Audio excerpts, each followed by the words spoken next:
Hey folks, my name is Rene Enriquez and you are watching Uncensored. This is Rene Enriquez.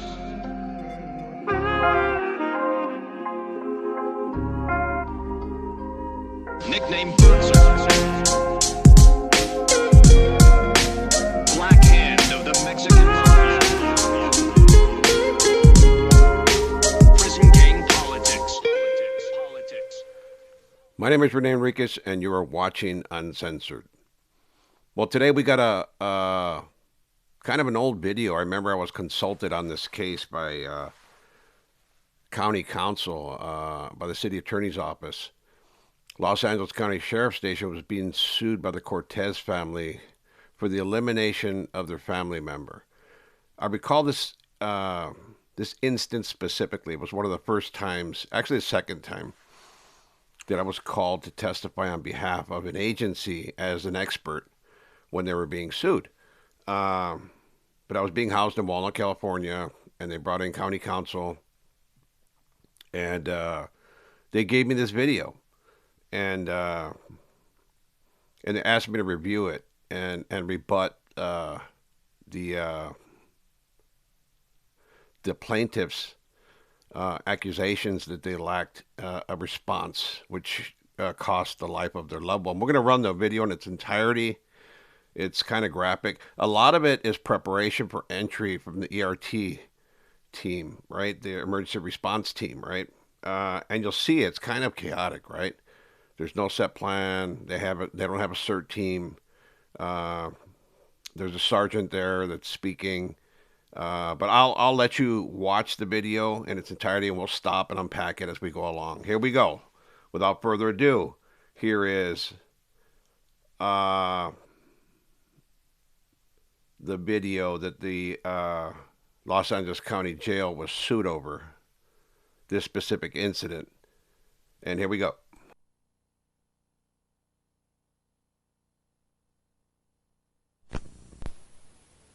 Up on April Road. What we're going to go do, ERT 1 under Sprague is going to go in and secure the first 6 cells. Inmates that are causing disturbance are in 7 and 8.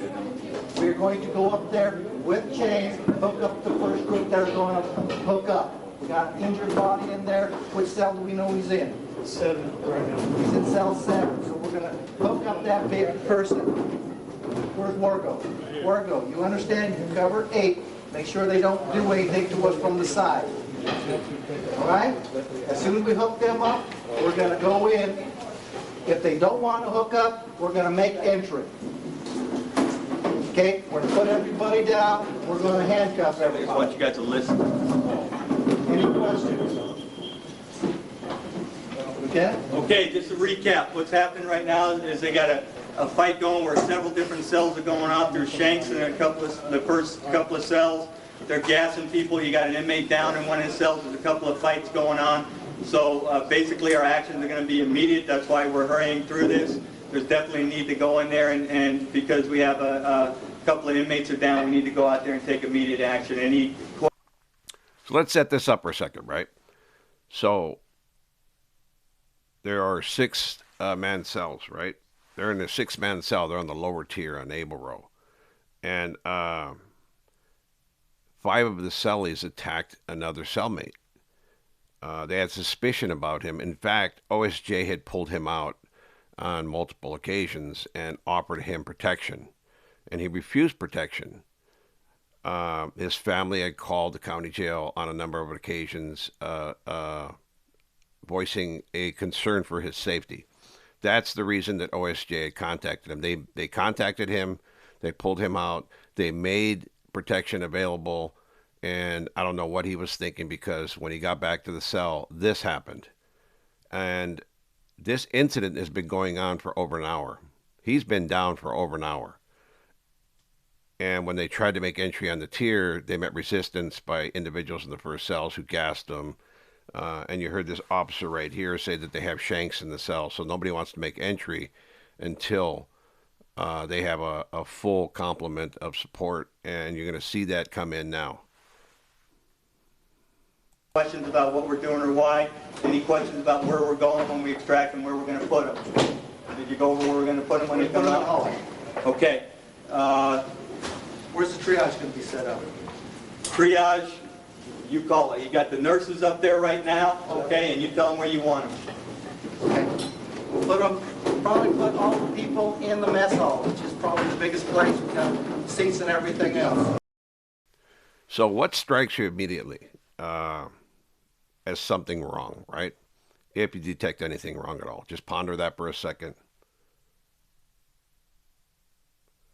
It's the lackadaisical approach of the officers. It really is. I mean, this is zero plan, zero ERT response. You have guys up there that just want to hear themselves speak to be in a position of authority. The immediate response was, let's go in from each end of the tier. Let's deploy stun grenades down the tier, throwing about 5 or 6. Boom, boom, boom, boom, boom, boom, boom. Then make an entry with all the ERT team with 40 millimeter baton weapons at the cell front, prone everybody out, take out the victim immediately within 5 minutes. Boom, boom, boom. It's done. Victim's out. That's all you got to worry about initially. There's a man that's expiring on the floor in the cell that they're speaking of right now. And here they are discussing this in a lackadaisical approach. This is not CDC's approach to emergency response, nor is it any other agency that I've ever seen. Okay? So as soon as we hook them up, we'll get ready to move them out. The ERT team will be taking them out.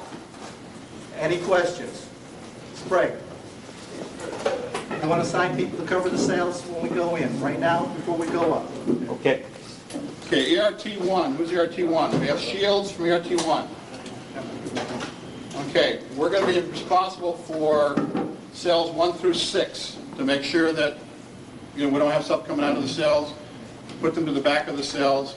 If we have to use OC to get them to comply, we'll do that. You have Yes. extra OC, so I use mine already. You have extra. Don't worry about that. We'll somebody else will grab some more. Get some more in the main. We have some in the sergeant's office. When we go out, when we first go down the row, take a look and make sure that we've we don't have any spears or anything coming out at us. And we'll be responsible for the first 6 cells to keep these guys safe when they go down to take care of business in 7 and 8. I'm taking my team up. Let's go, gentlemen. Listen, as you go up, stay in control. Do what you have to do. And bring them out and get it done.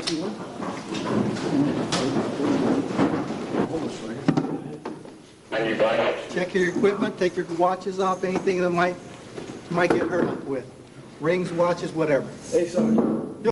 They made the plan on the first floor. Then they took the escalators up to the location where they're at now. And now they're having further discussion.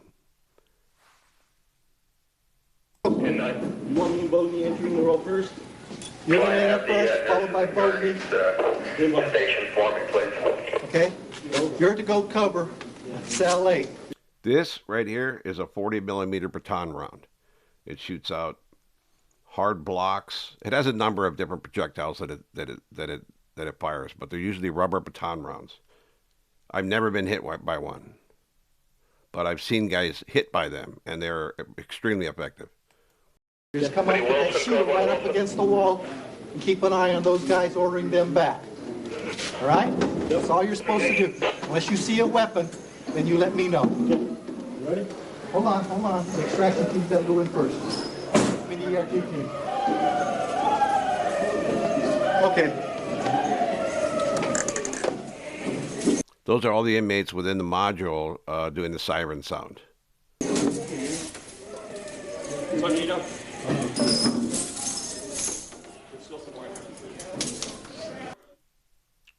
They're in front of 3,300, so they're on the 3rd floor. This is Old County Jail, Men's Central Jail.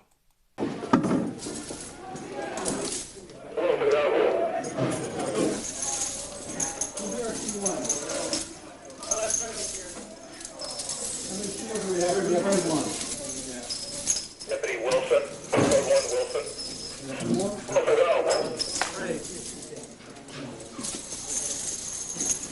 go. Go down and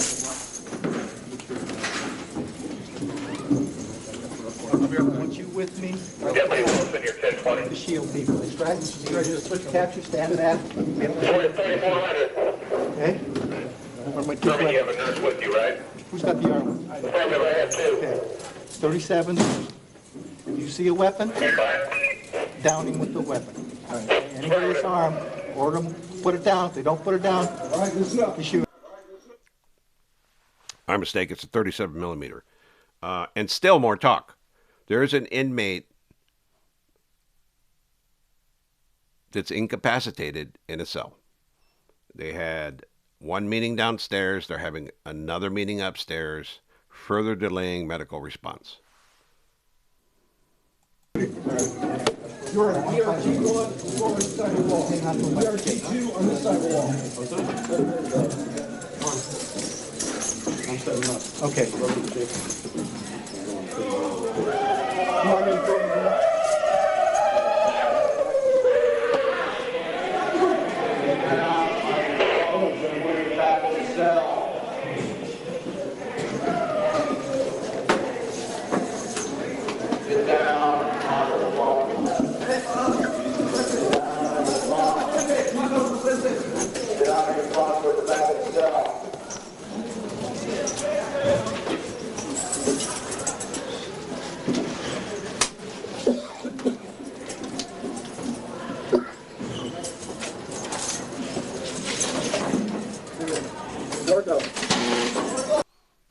The inmate is in cell 7 or 6, I believe. And this is a typical tier at Los Angeles County Jail, Oak County Jail. I mean, I do not miss this place. This is a death trap. It was a hellhole. And this is all you see is a wall in front of you.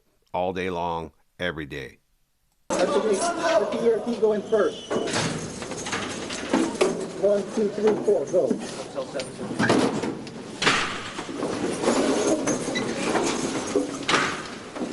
Turn face the back wall, gentlemen. Turn face the back wall. Back the wall. Turn face the back wall now.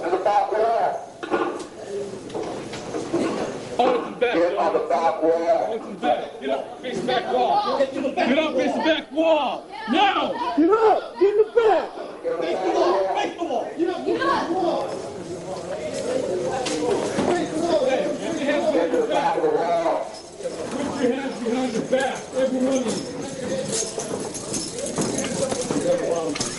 Put them on the bottom. Put them on the bottom? Okay. Which skin is this? They're going to go up capture. This is where the cell where the victim is. The victim is down here under the bunk, incapacitated. Oh, come on. First man, step up to the back. Over here in the front. ID one. White t-shirt, tall guy. There you go. There you Come on back. Put your hands on the gate.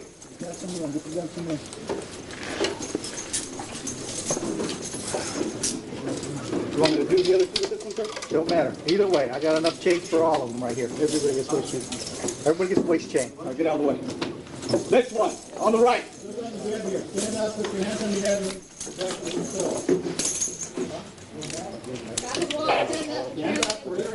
Both hands, come on. Both hands, slip them back. You know the procedure. You too. Get up, you too. Keep an eye on them. I'll worry about him. Come on. Spin. Come on, hurry up. Hey, who's talking? Spin. Everybody get to the back of the cell. Now, I ask you to consider how long is it taking to hook these guys up? Extra minutes while this guy's life is slowly fading away, right? Why didn't they just bring handcuffs? Boom, boom, boom, boom. Why waist chains? If you had brought handcuffs or zip ties, it would have been done in boom, boom, boom, boom. Immediate response, right? Immediate response. But here it's going to take an extra 5 minutes to hook everybody up and ensure that they're secured to extract the victim. Next one. Tall one. Come on back. Turn around, turn around. Turn around. Put your hands through the slot. Body roll. Get to the back of your cell. Now.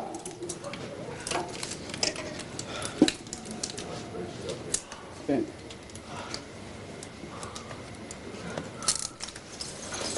Next one.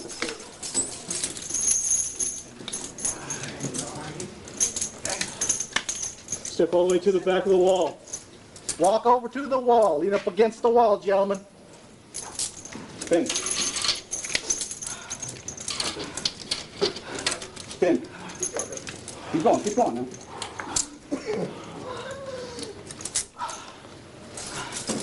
Next one. Come on back. Don't worry about your slippers.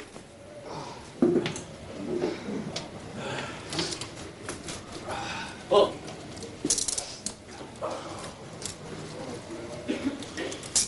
Spin around.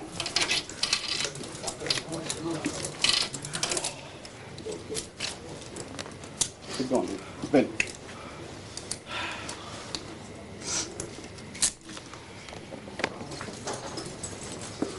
Okay. I want. You could hear the officer's respiration. Their adrenaline's flowing. They're ready to go. They're ready to rock and roll. And they're pumped, right? This is an emergency response to save a life. And they anticipate that these individuals have knives and weapons and are going to show some resistance. That's what the meeting entailed, right? He says they have shanks. They're not letting anybody pass 1 and 2. They've been gassing us. Gassing is the throwing of caustic substances, typically urine, but sometimes it's done with cups of water or any liquid they have around the house. Sometimes it's feces mixed with urine. But that's what the initial officer said that they were doing. 2 shields to go in, block them, capture, go on in and pull the injured body person out. 2 capture, ready? Now you better get all the way against the wall as close as you can now. Go in first. Just keep them from coming at us. All right. Tell them rack open 7. Rack 7.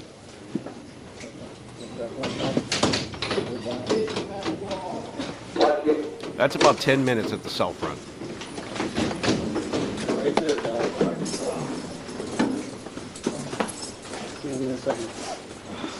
Let them have a shot. That's a standard bed sheet they're going to put the victim in. They don't even have a Stokes gurney ready.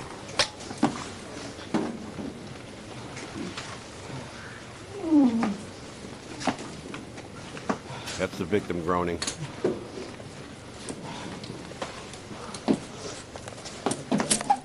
We're going to obscure this image here. We Keep an don't eye on want to them. be too graphic in our display.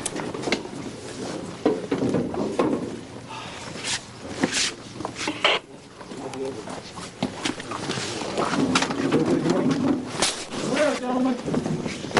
You want camera here? No, keep the camera here. So we're going to obscure those graphic images where it shows that it's an active bleeding wound, just for the sake of those that are sensitive to this kind of image and for YouTube purposes. We want this video to be aired, and we don't want to be overly graphic in our description. Okay, Sprague, give me some people, take these people out of here. Keep 2 out there. Give me some people, take them off the row. I need 5 deputies to come down for these. Hey, Sprague, Sergeant Sprague, send me some more chains. No, we're going to take care of that one too. They want 8 also.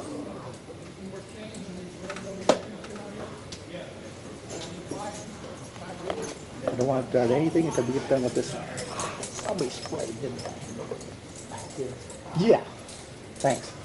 Well, I left my glasses on.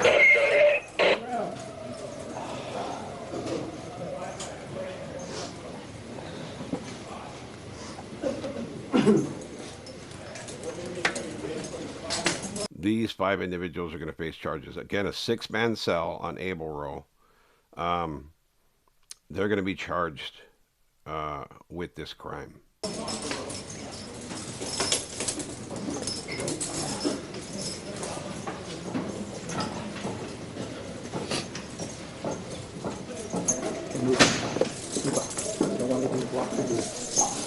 Ready? Okay, listen first. Come on. What do you do? Come with me. You. Come with me. Grab him, take him to the hospital, sit him on a bench. Let the nurses walk over, make sure he's not injured.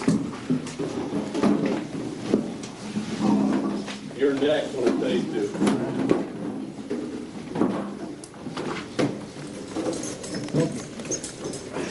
need to handcuff these people. Okay, first down that one. Hold on.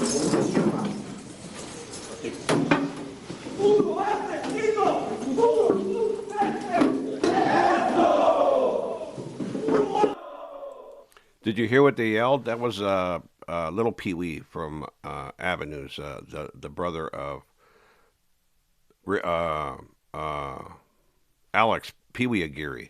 He happened to be incarcerated there. The tier, that section is called the asesinos, the assassins, and they're yelling it out. All right, knock it off!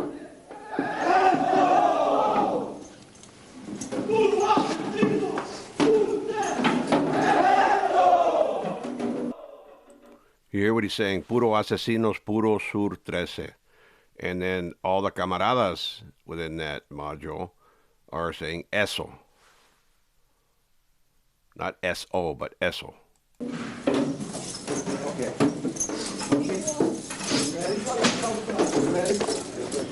Bring the camera over here, please.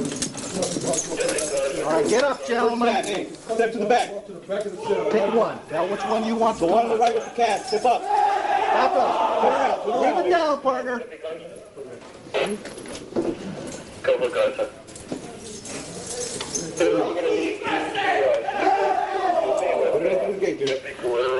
Possible LCS run. Cathbar. Hold on. Do you have sufficient coverage on that floor? Spin. Keep going. Negative. So I might add that little Pee Wee Aguirre is now in protective custody. He ended up running into a jam because of all his political involvement, and even his brother couldn't save him. Even his uncle couldn't save him. So he's now in protective custody somewhere in the state of California. Step up to the back. Next one on my right. Let's go. Did you copy? That's the 37 millimeter baton round. It fires 6 rounds. And this should have been the initial response to every cell. He said, I had a baton round for every cell, proning everybody out, and immediate extraction. Stand by.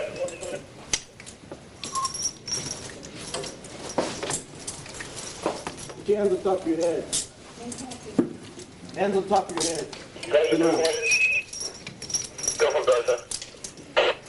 I've got Deputy Wilson coming up there to relieve you so you can suit up. He'll be up there about 5.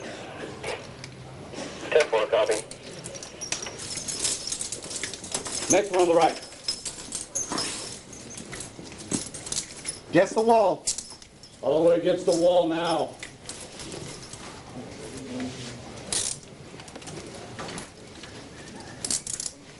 Turn around.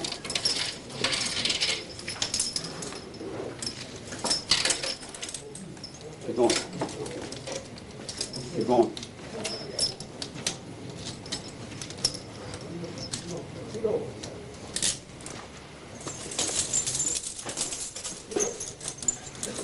Yes, I'm making up one here. Next one down. Let's go. Running for 1.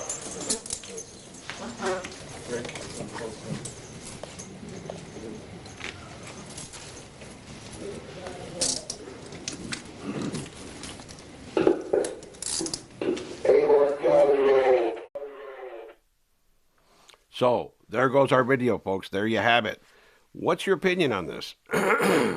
So for me, just looking at it from years of experience with extractions and emergency responses, and the CDCR, when there's an incident, there's immediate show of force. It's either lethal fire, 40 millimeter baton rounds, OC spray, asps and baton rounds, batons. They will intervene. Sometimes they will intervene, right? The new policy is that there's no intervention, right? But the old policy for CDCR was immediate, right? And when there's a victim, the medical response is immediate. They respond to the scene with a Stokes gurney, with a full med kit, and they'll address triage right there. They'll triage right there on the spot. but they'll secure the environment, and that should have been immediate. There should have been immediate response. I look at this like total incompetence, and a totally improvised emergency response. Like they lack training. They lack training at that point. I wouldn't say that now. I'd say that that training is advanced to the point where they have immediate response and they respond adequately. In this case, the individual that was taken out, the victim, expired, I believe, 2 days later.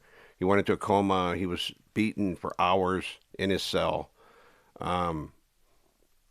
His head was jumped upon and stomped from the top bunk. They would get on those top bunks and they would jump down and stomp his head. And it went on for a long time. Once the family notified OSJ, I believe the immediate response would have been to even segregate him involuntarily, excuse me, because he was in imminent danger. But he refused. He had the opportunity, and all they have to do is provide a notification. Hey, your family feels you're in danger. We're going to afford you the opportunity to go into protective custody. He refused that, I believe, on 2 occasions, which is his bad. This is the result of his poor decision making. And again, this isn't an organizational thing. These are all sureños, the infrastructure of the Mexican mafia. But this is something that wasn't ordered by the organization, was ordered by the guys that ran the llaveros there, the bloqueros, actually. Bloqueros, like a block boss, right? It was ordered by them and carried out by the cellmates. But I wanted to show this to show that the county jail is a very dangerous place. This is the least of what happens there. There's some brutal stuff that happens in the county jail. And this was taken in 1999, right? It shows the date on the timestamp is on the video itself, right? So this is an old case. It's been adjudicated. The family settled for $30,000 in this case. The family filed a civil suit for wrongful death, incompetence, a bunch of other stuff, right? And the county jail sued on this. I mean, was sued on it and settled. Case has long been adjudicated. But I just wanted to show that something unique and different to the audience, because you often hear the stories, the profiles, and it shows very little of the brutality of the organization. And again, although Mexican Mafia members weren't involved and Mexican Mafia did not order the specific assault, it's still the infrastructure of the organization. And the organization is nothing without its infrastructure. I've always said that it's only 140 guys strong, and without the sureños to provide its support and muscle, the Mexican Mafia is nothing, right? So you're seeing the Mexican Mafia. That's one thing I always try to point across to people, is that even though you don't meet members and you don't know members, you don't interact with members, when you see the gangs and the individuals that have adopted the ideology of the organization, then you're seeing the organization in and of itself, right? Because the sureños, Southsiders, and gang territories, that's what comprises the Mexican Mafia. The Mexican Mafia is nothing without these components, right? So, as sad as this was, the victim expired, his family received a settlement, and the case is adjudicated. But this is the brutality of the Mexican Mafia. Let me know what you think. Let me know what you think, folks. As always, have a safe day. I'm out. Peace. This is Rene Enriquez.